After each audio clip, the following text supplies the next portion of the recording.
Welcome to your first gym session for weeks 1, 2, and 3. Now, our intention with this session is to focus on muscular endurance, repeated efforts, and our grip strength. And you can understand how all those three factor in with our obstacle racing.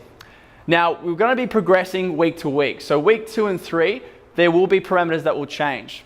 So the first week, with the first component, we're looking at 6 exercises, 6 different kettlebell exercises. Now, with the kettlebell exercises, we're looking at a EMOM format, which is every minute on the minute. So what I'm asking from you is to complete 10 repetitions of an exercise within the first minute.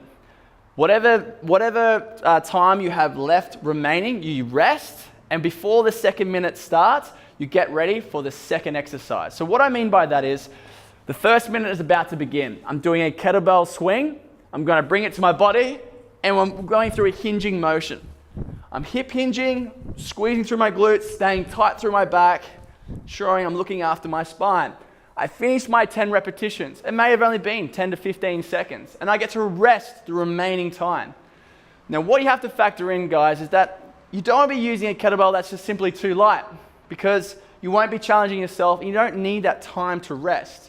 So I'm going to let you guide yourself, but I would say for females, anywhere from 16 to 24 kilos, and males, anywhere from 24 to 32 kilos with the kettlebell. Once I finish my 10 reps, I'll go straight into the second exercise for the second minute, which will be a goblet squat. Holding it close to my chest, pulling my shoulder blades back, retracting them down so I'm squeezing my lats, staying braced through the midsection, feet, a good base of support with the feet, squatting down, squeezing up. Now we just did the hip hinge with the swing, now we're doing the squat with the goblet. So once you repeat your 10 efforts, rest for the remaining time, we're going to move straight into step ups, where you can use a box to step up. You hold the kettlebell at your chest, just in the goblet-like fashion.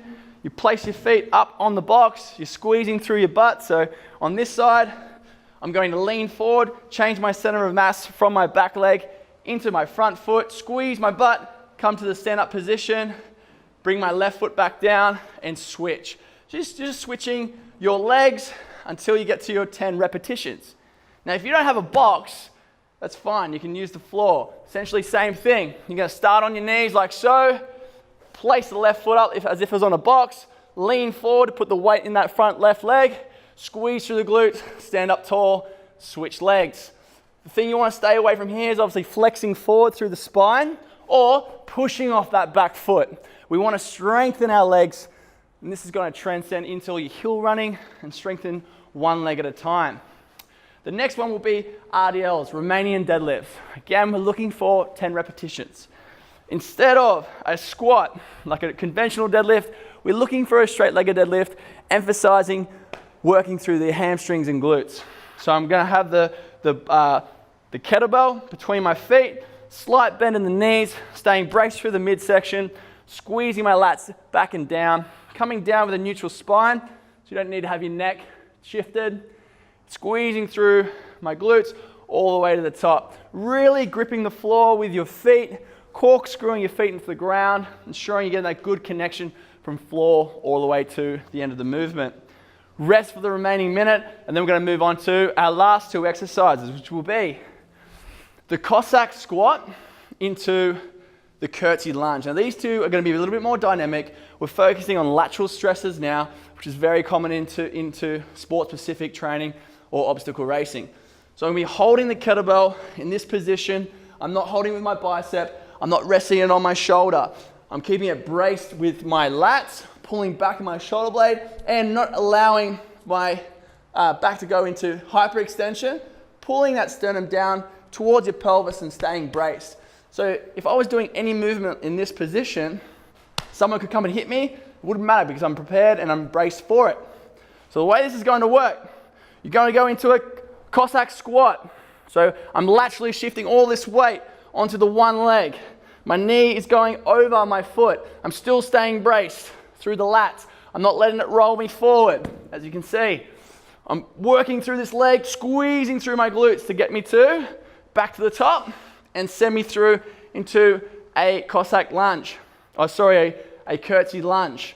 So now we're challenging my left hands, my left hips, my stabilizers, my left hips, keeping that knee relatively close and on top of the left ankle.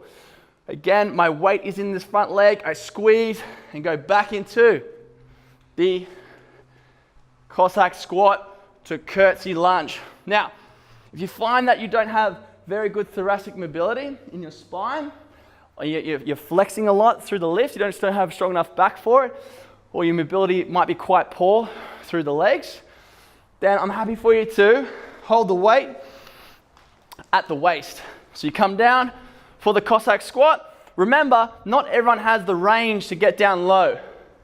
So this may be your end of your range, which is fine. Okay, you don't need to go all the way to the bottom, especially when you're dealing with external loads. So we're coming across, still staying braced through the lats, then switching hands to come to the opposite direction for the curtsy lunge. Cossack squat, curtsy lunge. And that's what you'll repeat 10 times, back and forth. Then you'll rest, and then you go the other side for the 6th exercise.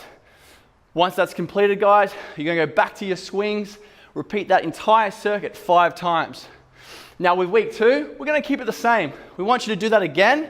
You're gonna feel more confident in the movements. You may go a little bit heavier with the kettlebell work.